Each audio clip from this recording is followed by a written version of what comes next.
You either use the internet for fun or you use the internet to grow. You're here to grow. Welcome to TRS Clips. I remember when you were in Bigg Boss, at least from my eyes, and I might be wrong, but I felt like that was your massive India jump. You became like a cultural icon in that phase and you've stayed there. You know, that's what I find cool as well. Like you're still like the same cultural icon, but there was a massive jump during your Bigg Boss phase. Yeah. I remember you being very polite in the Bigg Boss house. That's what I visualize about you. Yeah, it was interesting. My goals were very different for being on that show. My goal was just to step one foot in the door, and whether I stayed for one day or a week or it ended up being 7 weeks, that was my goal. It wasn't anything more. There was no formula in my head that I have to go on the show and fight. When I watched the show before, I was thinking, I'm not this person who just fights with people. And I think for a reality show, like the creatives of the show, they didn't necessarily care whether I was going to fight with someone or express some crazy opinions or go after people. For me walking in the door was what they needed. And for myself, me walking in the door was what I needed. So for them, I don't think it mattered whether that formula of, okay, you're going to go in there, you're going to cause some ruckus, you're going to do this and that. So my objective wasn't that at all. Did it play with you psychologically, that house?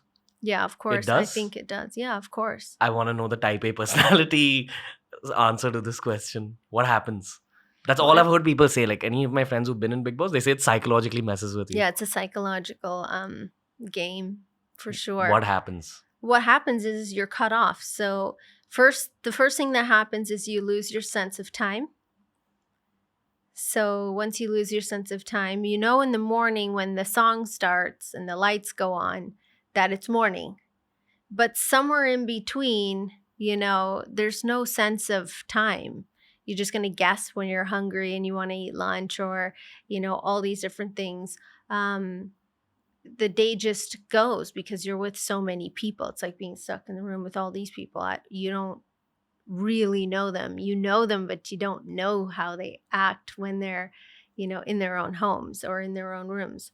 So all that comes into play, which is very interesting to watch, I'm sure. Because it reveals your own character to yourself as well. Yeah, and you also forget the cameras. Okay. You forget that the cameras are there.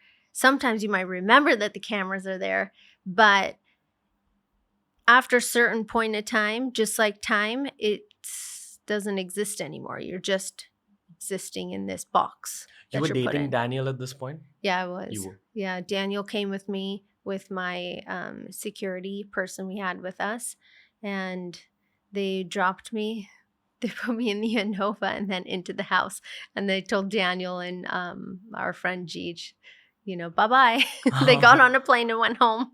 Wow. So I just realized this now. I was having a conversation with somebody, is that I had no emotional support system on the outside. And I was thinking, oh yeah, that is true. I was kind of alone.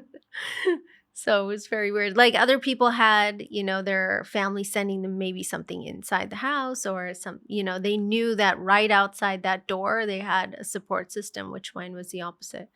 Okay. I don't know a polite way to ask this question, but I hope that you understand it's coming from a polite place. Did a lot of people hit on you when you just got out of the Bigg Boss house? When I got out? Yeah, because I don't know how many people knew about Daniel back then. And they knew about him, but I also live in a bubble.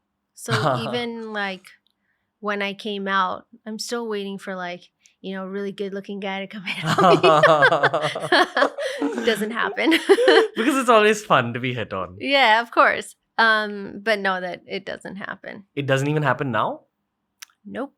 Really? I know, it's so sad. I don't know how true that is. Maybe it's you're true. just overlooking. I'm never alone. Okay, as in Daniel's always with you. No, not just him. I'm talking about just anybody. Okay. Whether it's my team going somewhere. The only time I'm doing personal things is like maybe with my kids or if I go get a massage at the spa. But other than that, I'm not alone that much, which I think is a problem now that we say it out loud. New clips released at the same time that a podcast releases. This is TRS Clips. Make sure you subscribe.